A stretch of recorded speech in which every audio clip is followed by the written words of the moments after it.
जैसे कि आप जानते हो, कल एक हेल्थ मिशन डायरेक्टर एनएचएम के जो है, उन्होंने एक ऑर्डर निकाला और 65 जितने लोगों को बेरोजगार कर दिया। जो लोग सरकार की सेवा कर रहे थे और जिन्होंने अपने जीवन को दांव पे लगाया था कोरोना काल में, जिन्होंने अपने परिवार की चिंता नहीं की, अपनी जान तक की परवाह नहीं की, वैसे हेल्थ कर्मियों को कल हमारे प्रशासक प्रफुल्ल पटेल जी के प्रशासक ने और भारतीय जनता पार्टी लीड प्रशासन ने 65 लोगों की जिंदगी बर्बाद कर दी, तबाह कर दी। क्यों? क्योंकि वो लोग जो थे 15 साल, 20 साल, कोई तो 22 साल की बात कर रहा है, यानी पूरी जवानी सरकार की सेवा में समर्पित कर दी।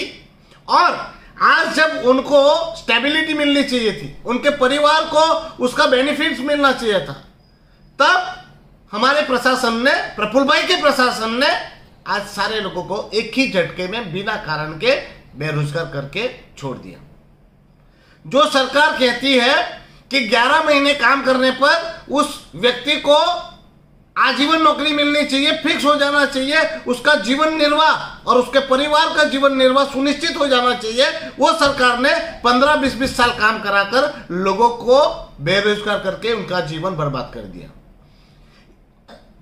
बात ही नहीं रुकने वाली।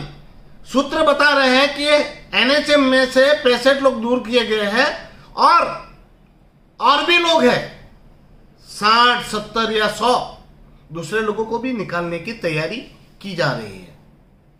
ऐसा ही पहले टीचरों के साथ हुआ, पहले नर्सों के साथ हुआ, काफी सारे पीडब्ल्यूडी डिपार्टमेंट में भी ऐसी बातें हुई और वहां काम करने वाले लोगों को भी इसी प्रकार से निकाल दिया गया।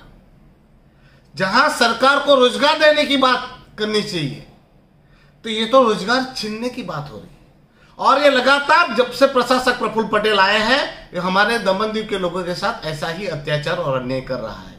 और मजे की बात यह है कि पूरी सत्ता सरपंच से लेकर राष्ट्रपति तक भारतीय जनता पार्टी की सरकार है।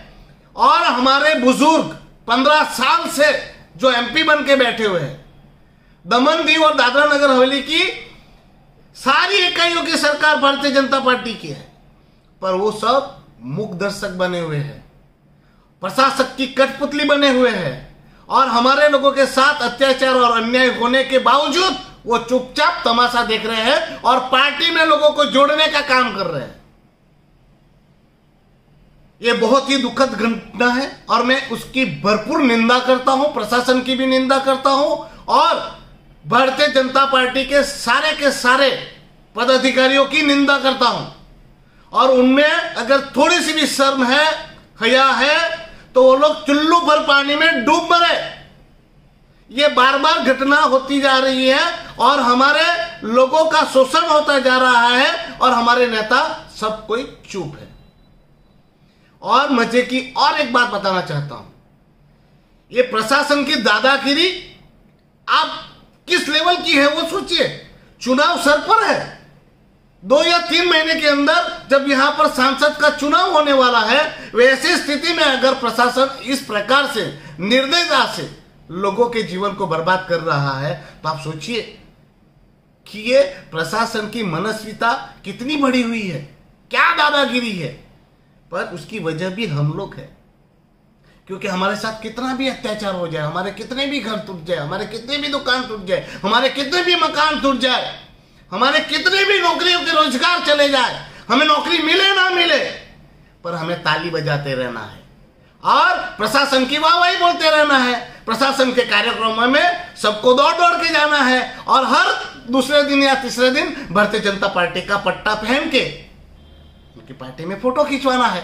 तो ये जनता जो है वो अपने पर हो रहे अत्याचार और अन्याय को सह रही है, उसके चलते प्रशासन की दादागिरी बढ़ती ही जा रही है।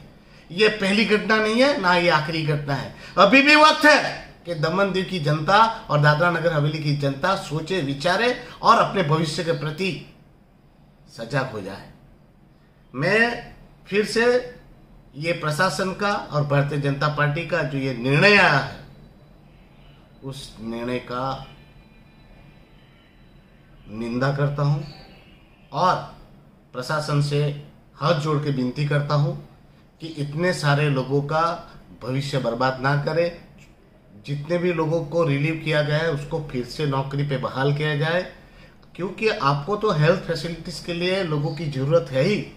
तो इनका जीवन बर्बाद करके उनकी जगह दूसरे लोगों को लेने से अच्छा है इनको ही वापस कंटिन्यू किया जाए, क्योंकि इनके पास एक्सपीरियंस भी है। नए लोगों को सिखाना, समझाना और ये रिदम में लाने से अच्छा है कि पुराने लोगों को ही वापस जॉब पे लिया जाए, इनका जीवन बर्बाद ना करें। और हमारी दमनदीव की जनता ने ऐसा क्या पाप किया है प्रशासक प्रफुल्ल भाई पटेल जी कि आप बार बार हर फिल्म में हमारे लोगों के साथ ऐसा अन्याय कर रहे हैं। कृपया करके वापस इन लोगों को नौकरी दी जाए। धन्यवाद।